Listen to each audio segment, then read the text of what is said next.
Hello दोस्तों, स्वागत है आप सबका हमारे YouTube channel trade like a pro trader पर। दोस्तों आज है 29 अगस्त और आज 2 बजे से रिलायंस की एजीएम होने वाली थी। और दोस्तों आज है रिलायंस की 47th एनुअल जनरल मीटिंग। तो चलिए दोस्तों देखते हैं आज रिलायंस की एजीएम में हम लोग को कौन कौन से नए अनाउंसमेंट देखने को मिले हैं। चलिए दोस्तों शुरू करते हैं आज की वीडियो को। दोस्तों आज रिलायंस की एजीएम में सबसे पहले हम लोग को रिलायंस रिटेल के Q1 के नंबर्स की जानकारी दी गई, जिसमें हम लोग को बताया गया कि Q1 के जो नंबर्स थे उसमें रेवेन्यू हम लोग को 8.1% से बढ़ता हुआ दिखाई दिया और जो कंपनी का एबिटा है वो हम लोग को 10.5% से ईयर ऑन ईयर बेसिस पर बढ़ता हुआ दिखाई दिया। इसके बाद हम लोग को रिलायंस इंडस्ट्रीज़ के Q1 नंबर्स के बारे में जानकारी दी गई, जिसमें हम लोग को रिलायंस इंडस्ट्रीज़ का रेवेन्यू जो है वो हम लोग को 11.5% से ईयर ऑन ईयर बेसिस पर बढ़ता हुआ दिखाई दिया और जो कंपनी का एबिटा है वो हम लोग को 2% से ईयर ऑन ईयर बेसिस पर बढ़ता हुआ दिखाई दिया। इसके बाद दोस्तों हम लोग को ये जानकारी दी गई कि कंपनी 5 सितंबर को जो बोर्ड मीटिंग होने वाली है उसमें कंपनी 1:1 रेशो पर बोनस शेयर इशू करने को कंसिडर कर सकती है। दोस्तों कंपनी ने बताया कि पिछले साल कंपनी ने 2555 पेटेंट्स के लिए अप्लाई किया था और जो ये इनोवेशंस इन्होंने किए हैं वो बायो एनर्जी की फील्ड में किए हैं, सोलर की फील्ड में किए हैं और अदर ग्रीन एनर्जीज़ की फील्ड में किए हैं और हाई वैल्यू केमिकल्स में किए हैं। दोस्तों आगे एजीएम में बताया गया कि जियो के पास 350 पेटेंट है 5G और 6G टेक्नोलॉजी को लेकर।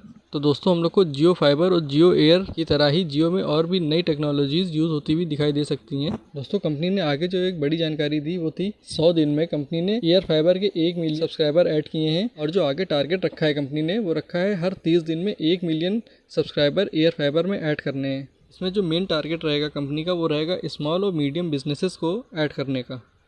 दोस्तों एजीएम में आगे बताया गया कि जियो वर्क कर रहा है एआई टेक्नोलॉजी डेवलप करने पर और इसको नाम दिया गया है जियो ब्रेन का, जो कि हम लोग को आगे बहुत जल्दी लॉन्च होती हुई भी दिखाई दे सकती है। दोस्तों एआई को लेकर आगे एजीएम में हम लोग को बताया गया कि जियो वर्क कर रही है एक ऐसा इंफ्रास्ट्रक्चर डेवलप करने पर जिसमें कि बहुत सी सर्विसेज को एआई से जोड़ा जाएगा और ये बहुत ही अफोर्डेबल प्राइसेस पर हम लोग के लिए मौजूद होंगी। और इस विजन को जो नाम दिया गया है वो दिया गया है Jio's AI everywhere for everyone vision. दोस्तों ज़्यादातर जो अनाउंसमेंट आज की एजीएम में हम लोग को देखने को मिले वो जियो से रिलेटेड थे। इसमें कंपनी ने अपना एआई क्लाउड लॉन्च करने की बात करी, जिसमें जियो के हर यूज़र को 100 GB तक फ्री क्लाउड स्टोरेज मिलेगा और ये सर्विस कंपनी ने दिवाली तक लॉन्च करने की बात करी है, जिसका मतलब है अगले 2 से 3 महीने में हम लोग को जियो की एआई क्लाउड सर्विसेज यूज़ करने को मिलेंगी। तो आगे हम लोग को एजीएम में बताया गया कि कंपनी जियो टीवी प्लस नाम से एक सर्विस को लॉन्च कर रही है, जिसमें हम लोग को 860 लाइव टीवी चैनल साथ में ओटीटी प्लेटफॉर्म सभी एक साथ हम लोग को जियो टीवी प्लस के प्लेटफॉर्म पर यूज़ करने को मिलेंगे।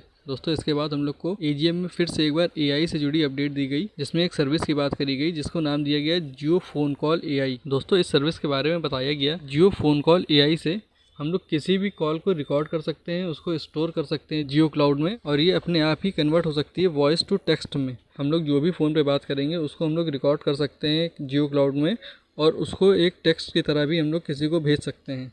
ये जो सर्विस है जियो फ़ोन कॉल एआई किसी भी वॉइस कन्वर्सेशन को वॉइस से टेक्स्ट में ही कन्वर्ट नहीं कर सकती है, बल्कि ये कॉल को समराइज़ भी कर सकती है और उसको अलग लैंग्वेजेस में कन्वर्ट भी कर सकती है अपने आप ही। दोस्तों आगे रिलायंस के मीडिया बिजनेस के बारे में हम लोग को बताया गया, जिसमें हम लोग को बताया गया कि इस साल कंपनी ने 10,000 करोड़ का रेवेन्यू जनरेट किया है। और दोस्तों ये जो रेवेन्यू कंपनी ने जनरेट किया है इसमें 62% कंपनी ने जनरेट किया है स्पोर्ट्स सेगमेंट से। और दोस्तों अगर स्पोर्ट्स सेगमेंट में भी हम लोग बात करें तो जियो सिनेमा के पास जो आईपीएल के राइट्स हैं उसकी वजह से कंपनी ने अपना ये 10,000 करोड़ का रेवेन्यू जनरेट होता हुआ दिखाई दिया। दोस्तों आगे कंपनी ने बताया कि इनकी जो फिनटेक वेबसाइट है मनी कंट्रोल, उसके जो यूनिक विजिटर्स हैं वो 70 मिलियन हैं। इसकी जो प्रीमियम सर्विस है मनी कंट्रोल प्रो नाम से उसके 8.5 लाख पेड सब्सक्राइबर्स हैं। और दोस्तों जो दुनिया की टॉप 10 सब्सक्रिप्शन साइट्स हैं फिनटेक की उसमें मनी कंट्रोल भी एक है और ये इंडिया की लार्जेस्ट फिनटेक वेबसाइट है।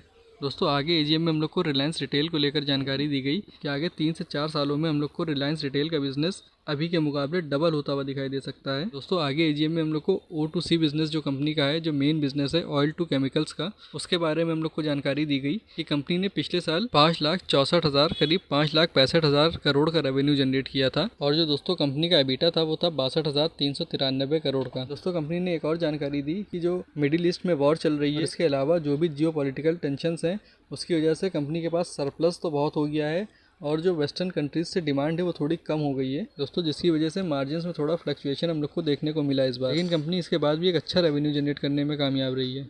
दोस्तों आगे कंपनी ने बताया है कि कंपनी 2024 के एंड तक जो सोलर फोटोवोल्टिक मॉड्यूल्स होते हैं उसका प्रोडक्शन शुरू करेगी। एनुअल कैपेसिटी होगी 10 गीगावाट की। और दोस्तों जो chemistry based battery manufacturing facility होगी वो 2025 के सेकेंड हाफ में शुरू हो सकती है, जिसकी एनुअल कैपेसिटी होगी 30 गीगावाट्स की। दोस्तों आगे कंपनी ने बताया कि कंपनी एक fully automated multi gigawatt electrolyser manufacturing facility को इंडिया के वेस्ट कोस्ट पर इस्टेब्लिश करेगी। दोस्तों रिलायंस जो ग्रीन एनर्जी के बिजनेस में स्टेप इन कर रही है, जिसको वो न्यू एनर्जी बिजनेस कहती है, उसके रिगार्डिंग हम लोग को बताया कि ये रिलायंस 75,000 करोड़ रुपए इस पूरे इकोसिस्टम को डेवलप करने में लगाएगी। और दोस्तों ये जो न्यू एनर्जी का पूरा एक प्लांट सेटअप होगा वो होगा गुजरात के जामनगर में। दोस्तों ये जो न्यू एनर्जी के बिजनेसेस की बात हो रही है, इसके लिए कहा गया है कि एक नया ज्वेल होगा रिलायंस के क्राउन में। और दोस्तों इसके बारे में आगे कहा गया है कि ये एक बहुत बड़ा और प्रॉफिटेबल बिजनेस होगा 5 से 7 साल में, बिल्कुल वैसे ही जैसे कि रिलायंस का ऑयल टू केमिकल का बिजनेस पिछले 40 सालों से ग्रो कर रहा है, वैसे ही आगे ग्रीन फ्यूल्स और AI बेस्ड सॉल्यूशंस जो हैं वो रिलायंस को और ग्रोथ प्रोवाइड करेंगे। और दोस्तों लास्ट की जो कमेंट्री थी उसमें ये बात कही गई कि रिलायंस ग्रुप जो है वो इस डेकेड के एंड तक डबल हो सकता है। तो दोस्तों आज की AGM में हम लोग को जो जानकारी मिली उससे हम लोग को ये क्लियरली समझ में आता है कि रिलायंस का जो फोकस है आगे वो अपने रिटेल बिजनेस पर है, टेक्नोलॉजी पर है और ग्रीन एनर्जी पर रहेगा। चलिए दोस्तों इसी के साथ हम लोग इस वीडियो को एंड करते हैं। अगर कंटेंट अच्छा लगा हो तो वीडियो को लाइक करिए और चैनल को सब्सक्राइब करिए। Thank you.